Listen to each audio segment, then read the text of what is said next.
Assalamualaikum warahmatullahi wabarakatuh. Jumpa lagi bersama saya, Fitri Fortuna Medza, mahasiswi Universitas Negeri Padang, Fakultas Ilmu Pendidikan, jurusan Pendidikan Guru Sekolah Dasar, kelas 18 BKT 10.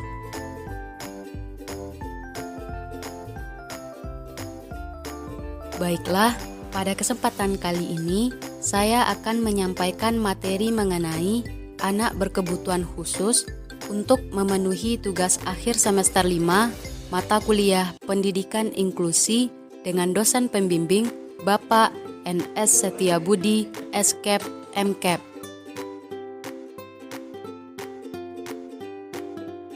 Baiklah, materi pertama yang akan kita bahas adalah pengertian anak berkebutuhan khusus. Anak berkebutuhan khusus adalah anak yang secara signifikan atau bermakna mengalami kelainan atau penyimpangan fisik, mental, intelektual, sosial, emosional dalam proses pertumbuhan atau perkembangannya dibandingkan dengan anak-anak lain seusianya, sehingga mereka memerlukan pelayanan pendidikan khusus.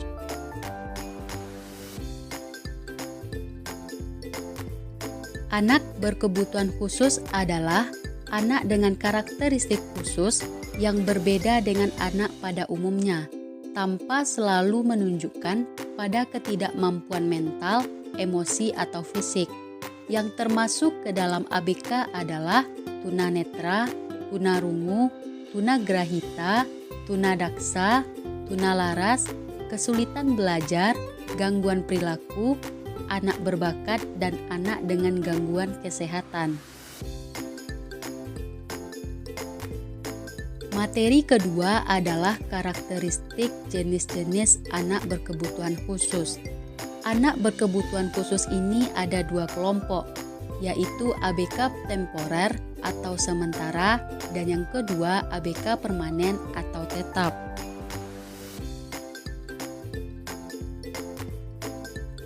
ABK temporer atau sementara terdiri dari anak-anak yang berada di lapisan sosial ekonomi yang paling bawah, anak-anak jalanan, anak-anak korban bencana alam, anak-anak di daerah perbatasan dan di pulau terpencil, serta anak-anak yang menjadi korban HIV.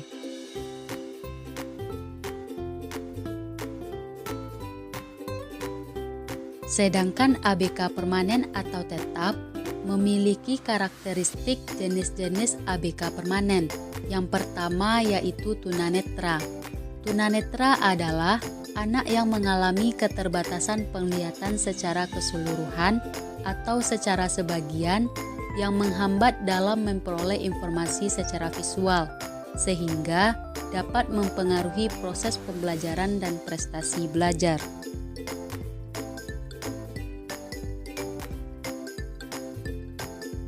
Karakteristik anak tunanetra yang pertama yaitu fisik. Gejala tunanetra yang dapat diamati dari segi fisik diantaranya yaitu mata juling, sering berkedip, menyipitkan mata, kelopak mata merah, mata infeksi, gerakan mata tidak beraturan dan cepat, mata selalu berair, serta pembengkakan pada kulit tempat tumbuh bulu mata. Yang kedua, perilaku.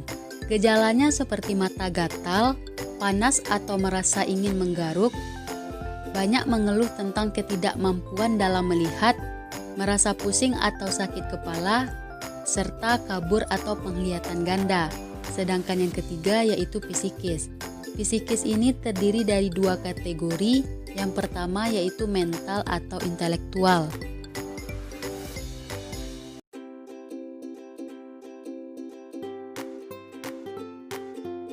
Kecenderungan IQ anak tunanetra ada pada batas sampai batas bawah.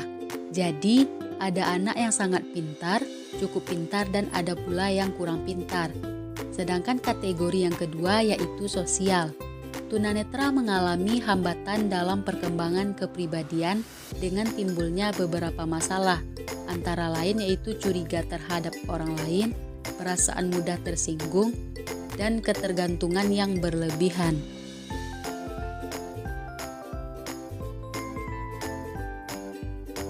Berikut ini adalah salah satu contoh dari anak tunanetra. Teman-teman bisa melihat dari karakteristik yang sudah dijelaskan tadi.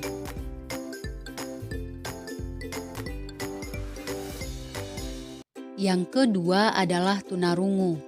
Anak tunarungu adalah anak yang mempunyai gangguan pada pendengarannya, sehingga tidak dapat mendengar bunyi dengan sempurna atau bahkan tidak dapat mendengar sama sekali. Tetapi dipercayai bahwa tidak ada satupun manusia yang tidak bisa mendengar sama sekali.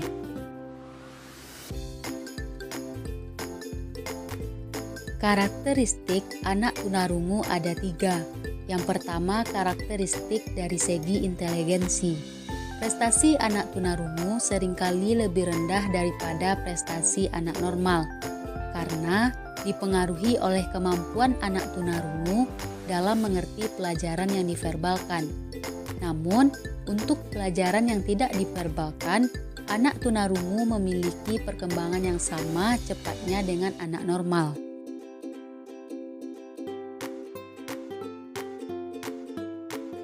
Yang kedua, karakteristik dari segi bahasa dan bicara. Anak tunarungu memerlukan penanganan khusus dan lingkungan berbahasa intensif yang dapat meningkatkan kemampuan berbahasanya. Kemampuan berbicara pada anak tunarungu akan berkembang dengan sendirinya, namun memerlukan upaya terus-menerus serta latihan dan bimbingan secara profesional. Yang ketiga adalah karakteristik dari segi emosi dan sosial. Karakteristik ini terbagi menjadi 6. Yang pertama, egosentrisme yang melebihi anak normal. Anak tunarungu mempelajari sekitarnya dengan menggunakan penglihatannya. Oleh karena itu, timbul sifat ingin tahu yang besar seolah-olah mereka haus untuk melihat, dan hal itu semakin membesarkan egosentrismenya.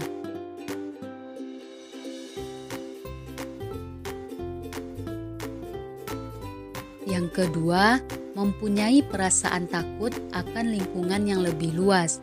Perasaan takut yang menghinggapi anak tunarungu seringkali disebabkan oleh kurangnya penguasaan terhadap lingkungan yang berhubungan dengan kemampuan berbahasanya yang rendah. Keadaan menjadi tidak jelas karena anak tunarungu tidak mampu menyatukan dan menguasai situasi yang baik.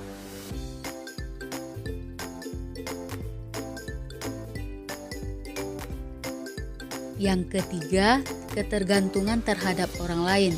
Sikap ketergantungan terhadap orang lain atau terhadap apa yang sudah dikenalnya dengan baik merupakan gambaran bahwa mereka sudah putus asa dan selalu mencari bantuan serta bersandar pada orang lain.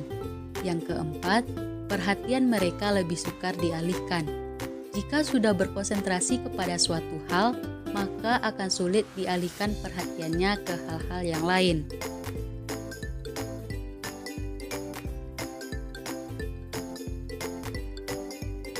Yang kelima, umumnya memiliki sifat yang polos, sederhana dan tanpa banyak masalah.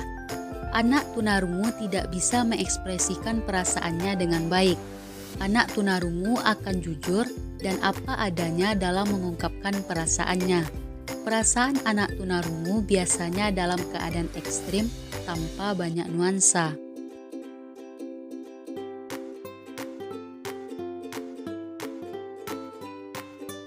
Yang terakhir adalah lebih mudah marah dan cepat tersinggung. Karena banyak merasakan kekecewaan akibat tidak bisa dengan mudah mengekspresikan perasaannya, anak tunarungu akan mengungkapkannya dengan kemarahan. Semakin luas bahasa yang mereka miliki, semakin mudah mereka mengerti perkataan orang lain. Namun, semakin sempit bahasa yang mereka miliki, maka akan semakin sulit untuk mengerti perkataan orang lain.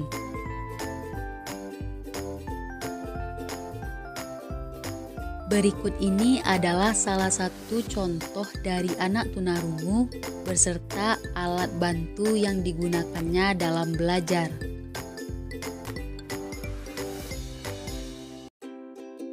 Yang ketiga adalah tunagrahita. Tunagrahita adalah suatu kondisi yang tidak bisa disembuhkan dengan obat apapun. Fungsi intelektual umum anak tunagrahita di bawah rata-rata, yaitu IQ 84 ke bawah, berdasarkan tes dan muncul sebelum usia 16 tahun. Tunagrahita berkaitan erat dengan masalah perkembangan kemampuan kecerdasan yang rendah.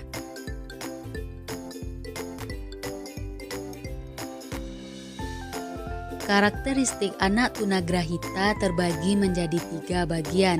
Yang pertama, karakteristik anak tunagrahita ringan. Karakteristik ini memiliki 4 perilaku. Yang pertama, lancar dalam berbicara, tapi kurang perbendaharaan kata-katanya. Yang kedua, sulit berpikir abstrak. Yang ketiga, pada usia 16 tahun, anak mencapai kecerdasan setara dengan anak normal 12 tahun. Dan yang terakhir, masih dapat mengikuti pekerjaan baik di sekolah.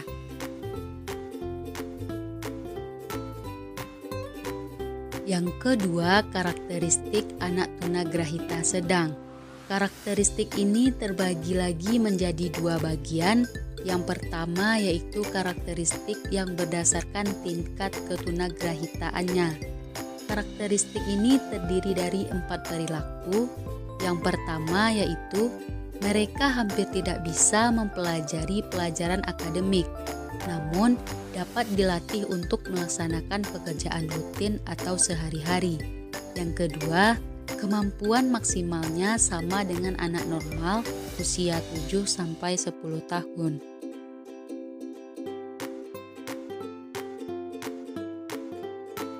Yang ketiga, mereka selalu bergantung pada orang lain, tetapi masih dapat membedakan bahaya dan bukan bahaya. Yang keempat, masih mempunyai potensi untuk memelihara diri dan menyesuaikan diri terhadap lingkungan. Karakteristik yang kedua adalah pada aspek-aspek individu mereka. Karakteristik ini terdiri dari 3 macam karakteristik. Yang pertama yaitu karakter fisik, yaitu seperti mereka menampakkan kecacatannya. Yang kedua, karakteristik psikis, yaitu pada umur dewasa mereka baru mencapai kecerdasan setaraf anak normal. Yang ketiga, karakteristik sosial, yaitu pada umumnya mereka sikap sosialnya kurang baik, rasa etisnya kurang, tidak mempunyai rasa terima kasih, belas kasihan dan rasa keadilan. Karakteristik yang ketiga dari anak tunagrahita yaitu karakteristik anak tunagrahita berat. Karakteristik ini terdiri dari beberapa bagian. Yang pertama dari segi kecerdasan. Dari segi kecerdasan yaitu terdiri dari 5 sikap. Yang pertama, kapasitas belajarnya sangat terbatas, terutama untuk hal-hal yang konkret. Yang kedua, dalam belajar tidak banyak membeo.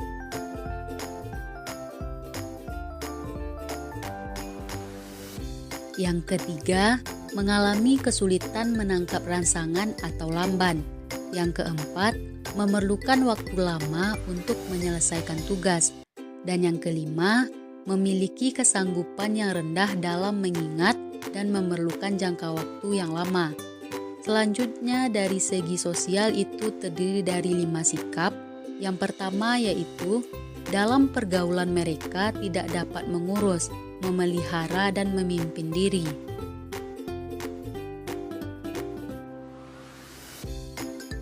Yang kedua, waktu masih kanak-kanak setiap aktivitasnya harus selalu dibantu. Yang ketiga, mereka bermain dengan teman yang lebih muda darinya. Yang keempat, setelah dewasa, kepentingan ekonominya sangat tergantung pada bantuan orang lain. Yang kelima, mudah terjerumus ke dalam tingkah terlarang atau mencuri, merusak, dan pelanggaran seksual.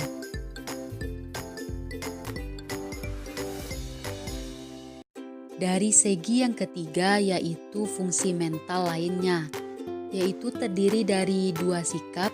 Yang pertama mengalami kesulitan dalam memusatkan perhatian dan yang kedua mudah lupa. Kemudian dari segi Keempat yaitu segi kepribadian terdiri dari 4 sikap. Yang pertama, tidak percaya terhadap kemampuannya sendiri. Yang kedua, tidak mampu mengontrol dan menyerahkan diri. Yang ketiga, selalu tergantung pada pihak luar. Dan yang keempat, terlalu percaya diri. Berikut ini adalah salah satu gambaran dari anak tunagrahita.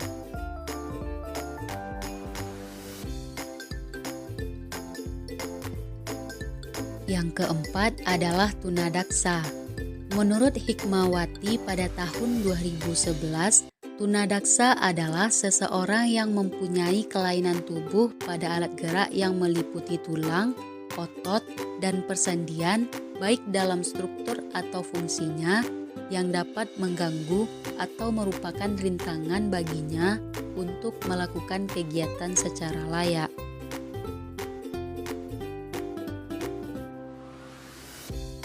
Karakteristik tunadaksa ini terdiri dari 5. Yang pertama yaitu karakteristik kognitif. Kemampuan kognisi terbatas disebabkan karena adanya kerusakan otak sehingga mengganggu fungsi kecerdasan, penglihatan, pendengaran, bicara, dan rabaan. Gangguan pada simbolisasi disebabkan karena adanya kesulitan dalam menerjemahkan apa yang didengar dan dilihat. Kesemua problem tersebut akhirnya dapat mempengaruhi kemampuan belajar dari anak-anak.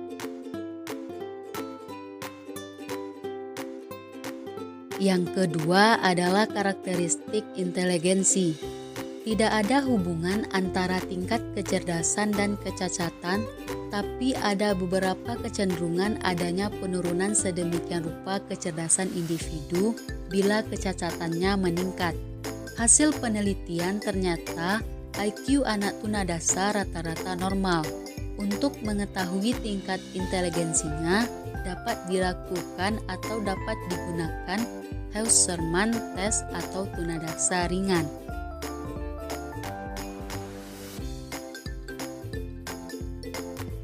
Yang ketiga, karakteristik kepribadian. Ada beberapa hal yang tidak menguntungkan bagi perkembangan kepribadian anak tunadaksa, yaitu terhambatnya aktivitas normal, timbulnya kekhawatiran orang tua, biasanya yang cenderung overprotective, dan perlakuan orang sekitar yang membedakan terhadap penyandang tunadaksa.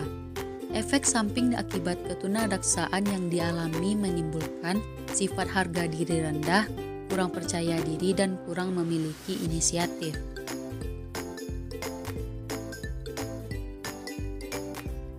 Yang keempat, karakteristik fisik. Selain memiliki kecacatan tubuh, ada kecenderungan mengalami gangguan-gangguan lain, misalnya sakit gigi, berkurangnya daya pendengaran, penglihatan, gangguan bicara, dan sebagainya. Kemampuan motorik terbatas dan ini dapat dikembangkan sampai pada batas-batas tertentu.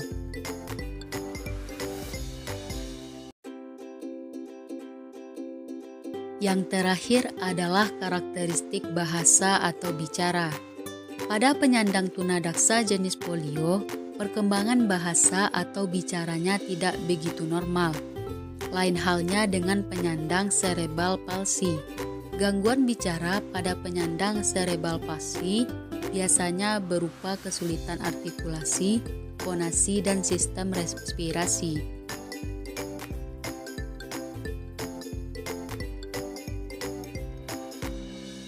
Berikut ini adalah salah satu contoh anak tunadaksa.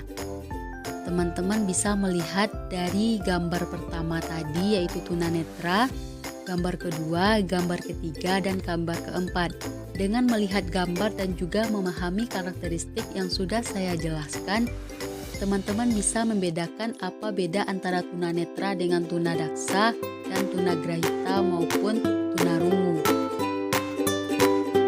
Baiklah, sekian penjelasan materi mengenai anak berkebutuhan khusus. Semoga apa yang telah saya sampaikan bermanfaat bagi kita semua. Assalamualaikum warahmatullahi wabarakatuh.